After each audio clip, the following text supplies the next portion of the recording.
چھپ کر دیکھا کرتی تھی۔ ایک بار حضور صلی اللہ علیہ وسلم کی نظر پڑی تو آپ نے تہجد میں دعا کری، اے اللہ تو نے اتنا خوبصورت بندہ بنایا ہے، اس کے دل میں اسلام کی محبت پیدا کر دے، اسے جہنم سے بچا لے۔ آپ نے رات میں یہ دعا کری اور کل دیا قلبی آپ کی بارگاہ میں تشریف لائے اور عرض کرتے ہیں، اے اللہ کے رسول بتائیے کیا احکام لائے ہیں؟ آپ نے کہا میں اللہ کا رسول ہوں اور اللہ واحد ہے، اس کا کوئی شریک نہیں۔ پھر آپ نے کلمہ توحید کے بارے میں بتایا تو دیا قلبی نے کہا، اے اللہ کے رسول میں مسلمان تو ہو جاؤں لیکن ایک بات کا ہر وقت ڈر لگا رہتا ہے،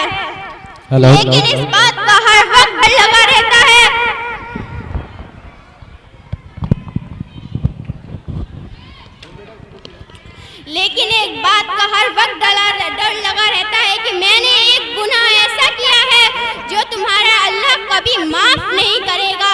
آپ نے پوچھا ایسا کون سا گناہ کیا ہے تو نے؟ تو آپ نے دیا قلبی نے کہا کیونکہ میں قبیلے کا سردار ہوں تو میرے یہاں اگر کوئی بیٹی پیدا ہوتی ہے تو اسے زندہ دفن کر دیا جاتا ہے، کیونکہ میں قبیلے کا سردار ہوں اس لیے میں نے خود 70 گھروں کی بیٹیوں کو زندہ دفن کیا ہے۔ آپ کا اللہ کبھی مجھے معاف نہیں کرے گا۔ تبھی حضرت جبریل علیہ السلام تشریف لاتے ہیں اور کہتے ہیں اللہ سلام کہتا ہے اور اس سے تو جو ہوا سو ہوا، لیکن آئندہ سے ایسی غلطی کبھی نہ کرنا، ہم نے تجھے معاف کیا۔ پھر یہ بات سن کر دیا قلبی رونے لگے۔ آپ نے پوچھا اب کیوں روتے ہو؟ اللہ نے تو تمہیں معاف کر دیا ہے۔ تو آپ نے کہا، دیا قلبی نے کہا میں نے ایک اور گناہ ایسا کیا ہے جو اللہ کبھی معاف نہیں کرے گا۔ آپ نے پوچھا ایسا اور کون سا گناہ کیا ہے تو نے؟ آپ نے کہا یا رسول اللہ مجھے ملک سے کسی کام سے باہر جانا پڑا جب میری بیوی پیٹ سے تھی۔ میں نے اسے سمجھایا کہ اگر بیٹا پیدا ہو تو اچھی سی پرورش کرنا، لیکن اگر بیٹی پیدا ہو تو اسے زندہ دفن کر دینا۔ اور جب میں بہت عرصے بعد لوٹا اور میں نے دروازہ کھٹکھٹایا تو ایک چھوٹی سی بچی نے دروازہ کھولا۔ اس نے کہا میں اس گھر کے مالک کی بیٹی ہوں۔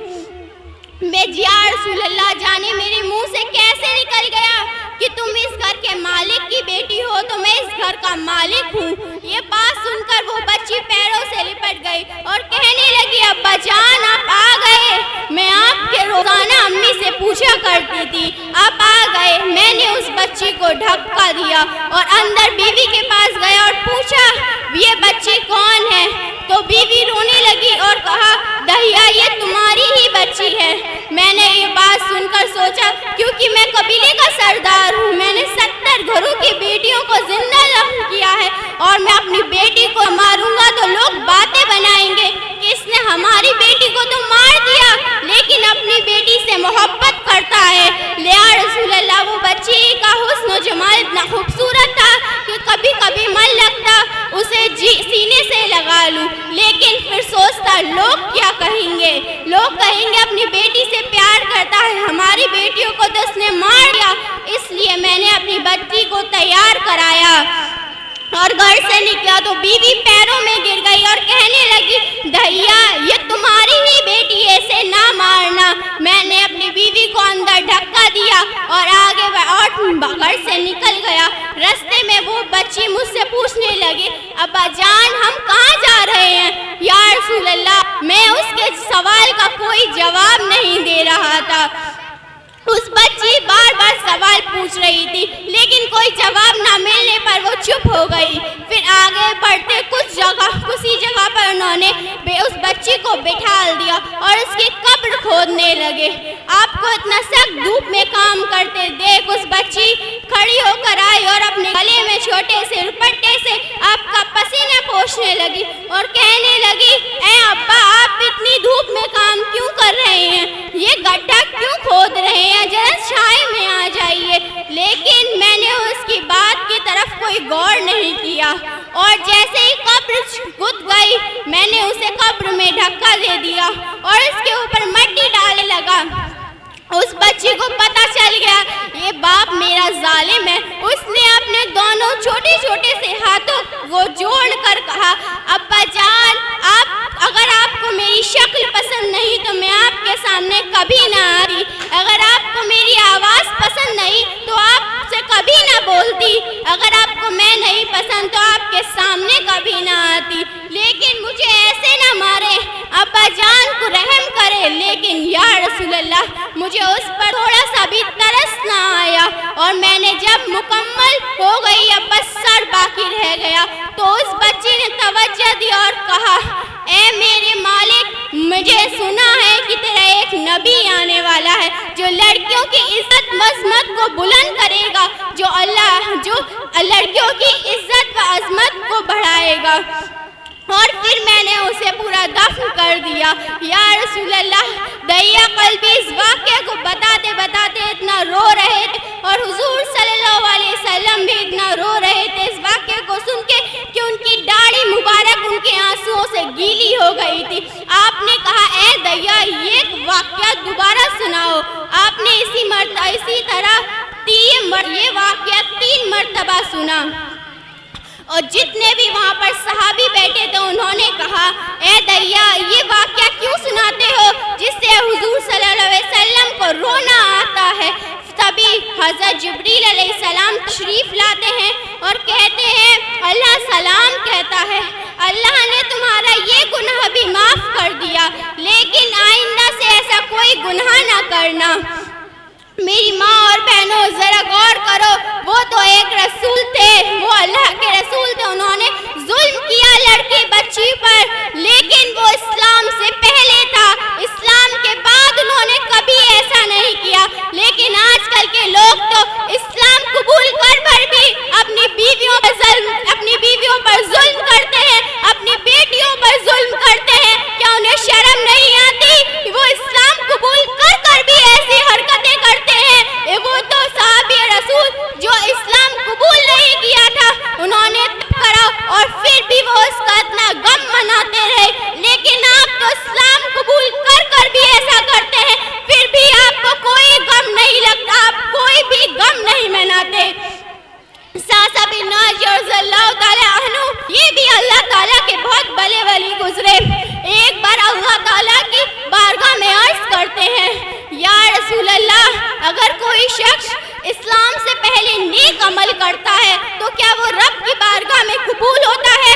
تو آپ نے کہا بات بتاؤ، آخر بات کیا ہے؟ تو ساسا بن ناجیہ نے کہا یا رسول اللہ میری 2 اونٹنیاں جو 10 مہینے کی حمل سے تھی وہ کھو گئی، تو میں اس کے حمل سے تھی وہ کھو گئی تو میں نے ڈھونڈنے کے لیے دوسرے قبیلوں میں گیا، ایک اونٹ پر بیٹھ کر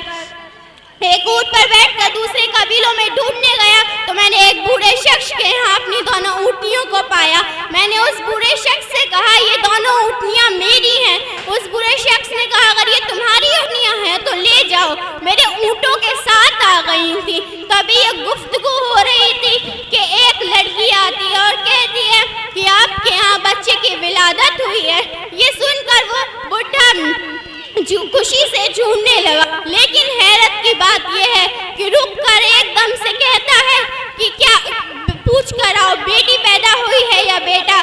تو جب وہ پوچھنے گئی لڑکی تو ساسا بن ناجیہ نے اس بوڑھے شخص سے پوچھا اب بتاؤ اگر بیٹی پیدا ہوگی تو کیا بانٹو گے اور اگر بیٹا پیدا ہوگا تو کیا بانٹو گے؟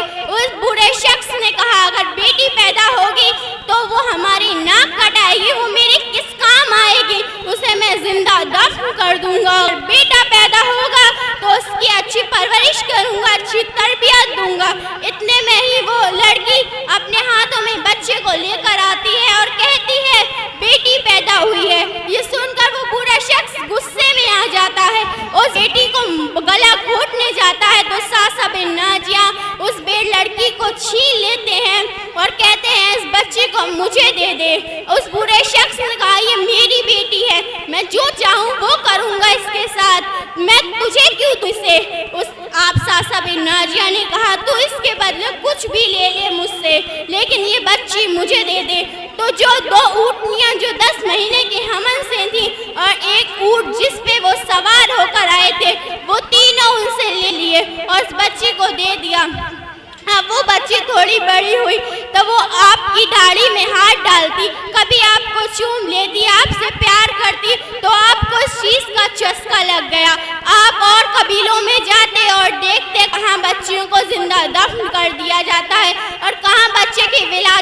ہونے والی ہے، ان قبیلوں میں جاتے اور منہ مانگی قیمت پہ ان بچیوں کو لے آتے۔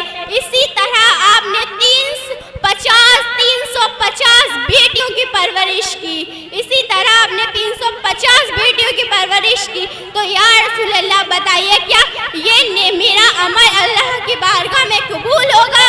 تو آپ نے فرمایا یہی تو عمل ہے جس نے تمہارے دل میں اسلام کی محبت پیدا کر دی، یہی جو عمل تھا تو اللہ نے تمہیں پسند کیا، جس سے تمہارے دل میں اسلام کی محبت پیدا ہو گئی اور تم نے اسلام کو قبول کر لیا۔